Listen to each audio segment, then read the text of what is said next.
તો Ektanagar statue of unity ખાતે આજે આંતરરાષ્ટ્રીય પતંગ મહોત્સવ 2026નું આયોજન કરવામાં આવ્યું હતું, જેમાં જિલ્લા વહીવટીતંત્ર, ગુજરાત પ્રવાસન નિગમ અને સ્ટેચ્યુ ઓફ યુનિટીના સંયુક્ત ઉપક્રમે યોજાયેલા આ મહોત્સવનું ઉદ્ઘાટન ડેમ વ્યૂ પોઈન્ટ 1 ખાતે જળસંપત્તિ તથા પાણી પુરવઠા રાજ્ય કક્ષાના મંત્રી તથા નર્મદા જિલ્લાના પ્રભારી મંત્રી ઈશ્વરસિંહ પટેલની ઉપસ્થિતિમાં કરવામાં આવ્યું હતું।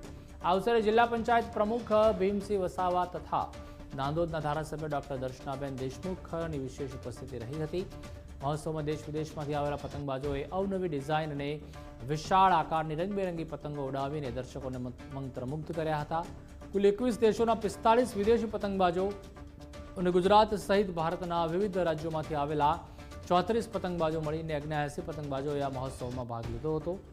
આકાશમાં લહેરાતી આ પતંગોએ સ્ટેચ્યુ ઓફ યુનિટીની આસપાસના વાતાવરણને અદ્ભુત રંગોની ઝાંખી આપી હતી।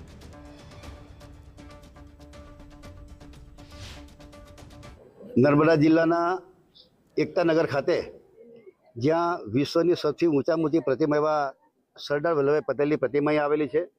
આજે અહીંયા 13 જેટલા દેશોમાંથી લગભગ 23 જેટલા પ્રતિનિધિઓ આવ્યા છે। 3 રાજ્યોના પંજાબ, મહારાષ્ટ્ર અને કર્ણાટકના થકી આમ કુલ 34 જેટલા મહાનુભાવો અહીંયા પતંગ ચગાવવાના માણામાંથી આવી રહ્યા, ત્યારે એ તમામ લોકોને શુભેચ્છા પાઠવું છું।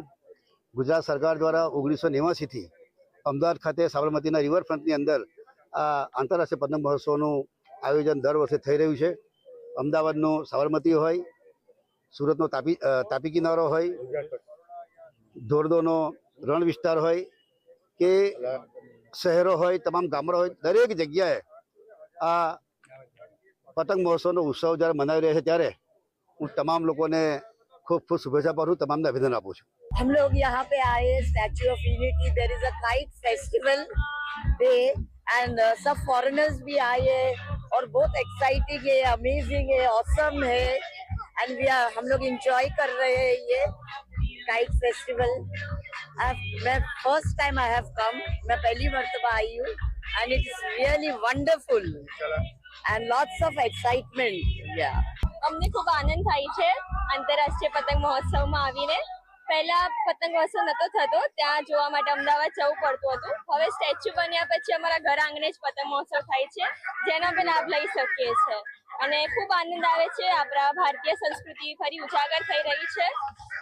મુખ્ય મકર સંક્રાંતિનો જે તહેવાર છે, જે ગુજરાતમાં અમે મનાવીએ છીએ ઊંધિયું જલેબીને બધું ખાઈને, એ આ લોકો સાથે અલગ અલગ દેશ સાથે અમે મનાવવા માંગીએ છીએ, જે ખૂબ મજા આવે છે। જેમાં ઇટલી સામેલ છે, કોલંબિયા છે, ઇજિપ્ત છે, ઘણા બધા દેશો પોતાના ઝંડા લઈને આવ્યા છે અને અમે એટલું ગર્વ અનુભવીએ છીએ કે ભારત આખા યુનાઇટેડ નેશન્સમાં પોતાનું સ્થાન ધરાવે છે।